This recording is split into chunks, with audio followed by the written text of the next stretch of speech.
Normally when I do these things, I try to open up with a couple of behind thoughts, and here's a couple of them. As an organization, we are typically working towards thought leadership. And as thought leadership, in terms of what thoughts do you need to bring home after today, then I think definitely one quote you should remember, and I think it's this one. It's actually from the World Economic Forum, where they finally discovered 2 years ago that data is really what it's going to be about in the future. And data is a new class of economic assets. It's like currency and gold. And so that means that you have to actually do something with it. It's not there. You have to treat it. You have to build something with it. And you also have to secure it, because like gold and any currencies which are pretty expensive, of course there are other people that are looking towards catching those. It's about big data, about the challenges and opportunities of big data. So let's first take a look at some of the opportunities. Different companies have discovered that big data is a potential for them. It's increasing their business. It's actually bringing some new activities, new opportunities, new insights, new products, new services to the market. Those are big companies. Those are smaller companies. A small company here based in Belgium, Data Crunchers, using big data for research on diabetes. But there's, of course, some that are looking to use big data or use the data, personal data, to build on top a new service and a new type of technology. And then they use personal data in the opposite side, maybe the wrong side, who's to judge, maybe our panel for this afternoon. For this morning, excuse me. We're not yet in the afternoon. Another one, this might be appearing a little bit small. So on the left-hand side, you see big data, big possibilities, big challenges. And then there's the opportunities on the right, the potential, and quite a number of barriers. And those are for you to take along afterwards. It's an infographic by SAP, together with Tech America, which is actually indicating that there's quite a lot of opportunity there as well. When we start looking into the big analysts, then, well, of course, there again, they see this, especially the technology analysts. Big data is the new business opportunity for them. It's a new market, which is being discovered, typically in the first place by marketeers, but slowly and surely also by other divisions within companies, and also slowly but surely by a number of innovative companies. Of course, the question is, how will those innovative companies get to that data? Big data is about three major things. It's about the volume, it's about the velocity namely the speed of things that are happening, and it's about the variety. So if you ever question yourself, why is big data differing from what we've seen before in terms of business analytics and in terms of just having databases? Well, it's those three key elements. Those are making the difference. Those are the differentiating factors of big data versus something else. So whenever we talk about big data, either from an organizational perspective or from a technical perspective, those three components have to be in the house. And then there's a couple of principles that I would like to leave you with. Those are fast, diversity. It's about the value points. It's about solving real pain points. It's data that is being put together by humans. However, this is debatable. If a sensor from an industrial plant is something which is providing data from a human, and it's analytics without action is just nothing. It doesn't mean anything. So you have to have the human insight to understand what the data is really all about. So it's not just about putting tools and technologies in place. No, there's really a lot more that you need to figure out here. So from us as well, big data is about people. It's about making sure that this shift of technology can be handled by creative minds, by people who have an expertise and an understanding of the business, of the core assets, and can do something with it. So that's really the premise that we have to go along with. And then there's, of course, all the challenges regarding security and privacy and a couple of others. How do we look at this from a security perspective, and that's of course where we as an association come to play. We typically look into security from those three anchors: confidentiality, integrity, and availability. And depending on what type of company you are, what type of business you're in, either one of those three will be more important versus the other. In terms of big data, the same applies here.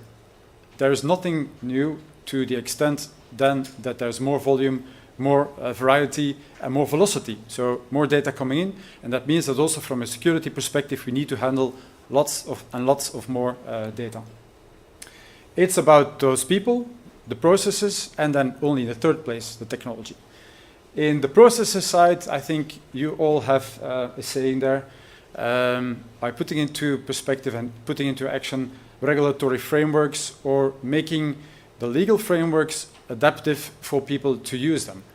Or maybe from another side, trying to look into how can big data actually limit these days, or regulatory means on big data limit these days, new innovation and new developments, especially when we look into respect EU versus US. I'll give you an example in a very short minute. Because on security level, we also are using big data, actually already for many, many years. And this is an example of this. As you know, cybersecurity is a major threat and many other types of security incidents. And so more and more, we are looking to try to detect things before they happen. Usually it's after the fact. If there's a break-in, if somebody has been hacking your system, it's already after the fact. So we try to understand what has happened before. And usually when an incident takes place, and this is sort of an infographic on this, when an incident takes place, in your best possible scenario, it takes you about 25 hours before you discover what actually has happened. In normal cases, it will take you a year, maybe 3 years, unless you have the right tools and process and people in place to be able to discover this. So big data allows us within security domain to capture logs, to capture data, data that people are using on a day-to-day basis by using the internet, by using applications, by sending activities. And we try to detect anomalies. And so these anomalies basically will allow us to also understand what's happening, and also the systems behind it will allow us to detect and to instruct us what to do next, because there are some incidents that are happening. This is not new. This has been happening, as I mentioned before, already for many years, and is increasing in both capacity as well as impact. This is an example of a situation within Intel, the company, where they have, and this is statistics from about a year and a half ago, so by now it might have doubled already. Every 10 minutes there are 500 new incidents that have happened. Incidents, namely cybersecurity related incidents. Times 365 days, you can imagine what this actually brings up to. So how can you manage these types of incidents on a day-to-day basis? You have to be able to process this. And this is why we lose the human element, because as humans we are not capable of processing this anymore. We need to have technologies and tools in place to be able to help us there. And that's actually what's happening today within the security domain. This is an example of Trend Micro, but I could have used also McAfee and Symantec and many others. So we're using all of the data from different sensors throughout the world. In this case, it's the end user client that you use from Trend Micro or from Symantec. And it collects the data and it sends it back into this central repository. And we're trying to figure out really what sort of anomalies are happening there. Big data, another challenge that we are seeing increasingly happening within security space, but also in many other domains. It's about sharing of data. So at some point in time, as a business owner, you would like to share what you have as data.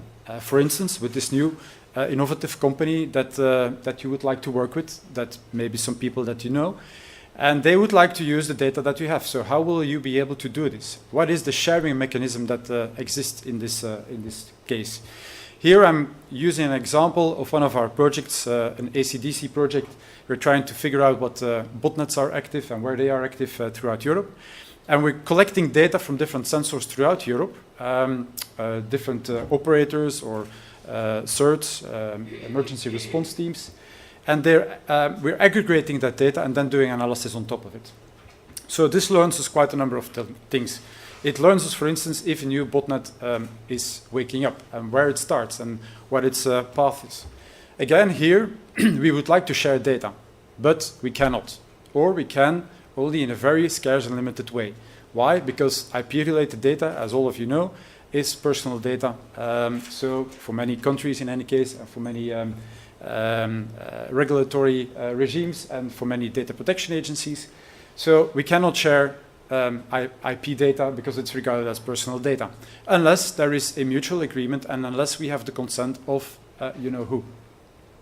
So this puts us in quite a difficult position in the sense that we would like to share this data across Europe to do good things. If we're working with our US colleagues on this, they are asking us, what is the issue? Why can you not share data with us in trying to figure out what the new threat is? So again, from a security perspective. So a number of issues. I put them here all together for you to take along further. I'm not going to go into detail here now, but we might pick up on them again during the panel and during the discussion. So it's about security, it's about privacy, obviously, but there's also a lot of things that we would like to have in terms of the discussion on management. So I would like to hear from the different speakers later on how they see the regulatory framework, on how they see the developments of support on big data innovation, because that's basically what we are interested in, also from us as a security perspective, but also from us as citizens, of course. I'm just using one slide on the privacy thing. There's probably 20 or 30 slides that we can have on this by now. And I'm just using this one because I think it's the most important one. Who defines really what the privacy problem is? Is it us being experts, or you in this case? Or is it the user? Or is it basically the regulatory side? Again, taking the perspective from where you're sitting. So it really depends. And from that perspective, I think it's important to use those different perspectives continuously as backgrounds. So in first place, contact details here.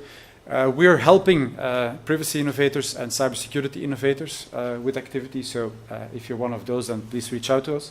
But next to this, also in terms of big data, we're looking forward to finding those innovators.